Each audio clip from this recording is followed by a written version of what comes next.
The European Space Agency has recently launched a groundbreaking mission to search for signs of alien life on Jupiter's moons. The Jupiter Icy Moons Explorer, or JUICE, was launched to make detailed observations of Jupiter and its three largest moons, Ganymede, Callisto, and Europa. These moons are believed to have vast oceans beneath their icy crusts, making them potential habitats for extraterrestrial life.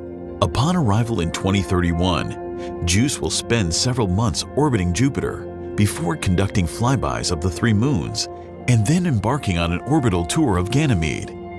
This will make it the first spacecraft to orbit a moon in the outer solar system. The mission's ultimate objective is to characterize the moons as potential habitats in the past or present, offering new insights into the possibility of extraterrestrial life in our solar system. To get regular astronomical updates, follow the secrets of the universe.